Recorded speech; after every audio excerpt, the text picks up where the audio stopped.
Assalamualaikum warahmatullahi wabarakatuh. Perkenalkan, nama saya Najwa Aulia Fitri dengan NIM 062440111840 dari kelas 4 PJJA. Pertama-tama yang saya hormati Ibu Dr. Insinyur Sri Reski Artini STMM selaku dosen pengampu mata kuliah pengantar JIS dan LDD. Jadi di video kali ini saya akan menyampaikan materi dari Ibu Sri Reski Artini, yaitu tentang data, informasi, dan sistem informasi. Jadi bisa kita lihat di slide pertama, ini ada data dan informasi. Jadi di sini dijelaskan perbedaan dasar antara data dan informasi.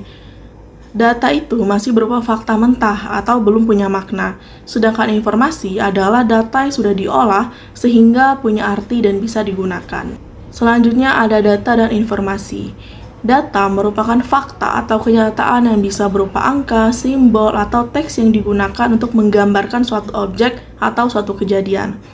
Jadi, sifatnya itu masih mentah dan belum bisa langsung digunakan untuk mengambil sebuah keputusan. Selanjutnya ada contoh data jadi informasi.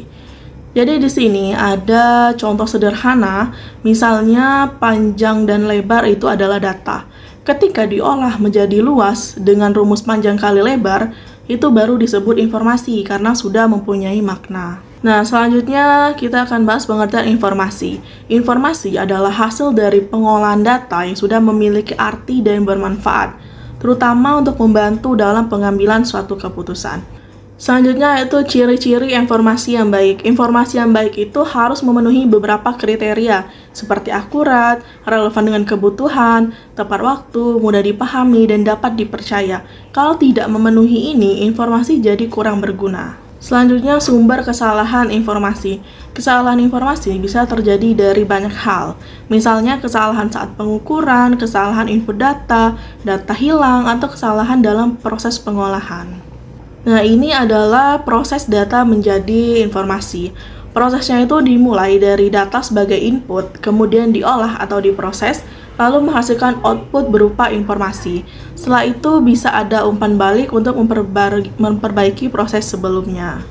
Selanjutnya, geographic data dan information. Jadi, dalam JIS, data dibagi menjadi dua, yaitu data spasial dan data atribut. Data spasial berkaitan dengan lokasi ataupun posisi, sedangkan data atribut berisi informasi tambahan dari objek tersebut. Selanjutnya, kita akan bahas pengertian sistem. Sistem adalah kumpulan komponen yang saling berhubungan dan bekerja sama untuk mencapai tujuan tertentu. Nah, sistem informasi itu adalah sistem yang berfungsi untuk mengumpulkan, mengolah, menyimpan, dan menyajikan informasi agar bisa digunakan dalam suatu pengambilan keputusan. Nah, di sini ada tujuan dan aktivitas sistem informasi. Tujuan utama sistem informasi adalah untuk menyediakan informasi yang dibutuhkan dalam suatu organisasi agar kegiatan bisa berjalan dengan baik. Karakteristik sistem informasi tanpa dukungan komputer. Jadi, sistem tanpa komputer biasanya masih manual, jadi prosesnya itu lambat, bergantung pada manusia dan sering terjadi keterlambatan dalam penyampaian informasi.